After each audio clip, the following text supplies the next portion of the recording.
சாந்தி. இன்றைய முரளியிலிருந்து கேள்வி பதில் டிசம்பர் 23.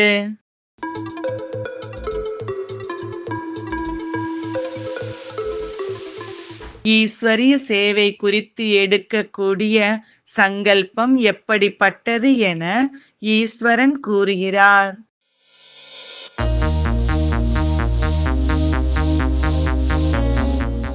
நிர்சங்கல்பம் என்று.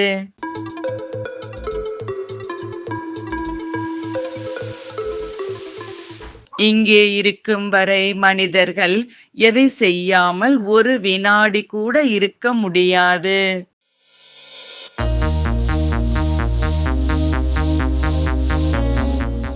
சங்கல்பத்தை தாரணை செய்யாமல்.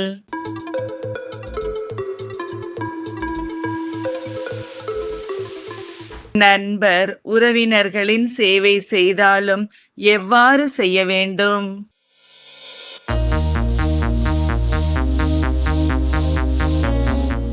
ஈஸ்வரிய திருஷ்டியோடு பற்றில்லாமல் செய்ய வேண்டும்.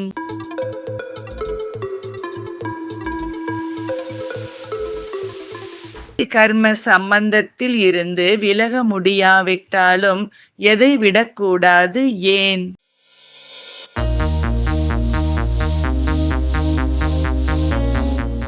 பரமாத்மாவின் கையை விடாமல் இருந்தால் ஏதாவது பதவி பிராப்தமாகும்.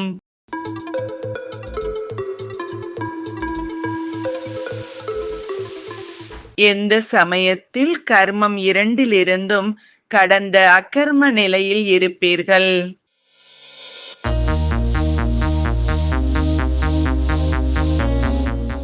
இறுதியில் கணக்கு வழக்கை முடிக்கும் போது சுக துக்க நிலைக்கு அப்பாற்பட்டு இருக்கும் போது எந்த எண்ணங்களும் செல்லுபடி ஆகாத போதும்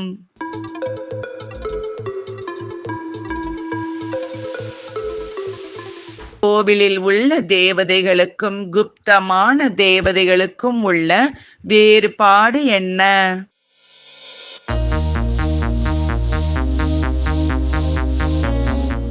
சிலைகளின் முன்பு சென்றால் அமைதி அடைந்து விடுவார்கள். குப்தமான தேவதைகள் உங்கள் முன்பாகவும் கூட வருபவர்கள் விகாரம் நிறைந்த சங்கல்பம் நடக்க முடியாது.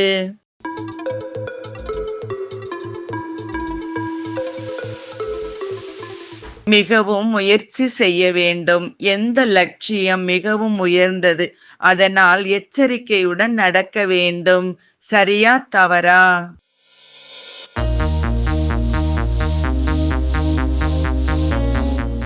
சரி.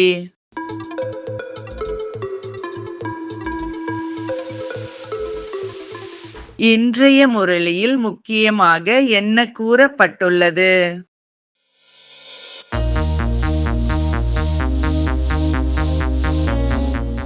108 ஞான கங்கைகள் முழுமையான நிலையை அடைய போகும் நேரம் வர உள்ளது. நன்றி. ஓம் சாந்தி.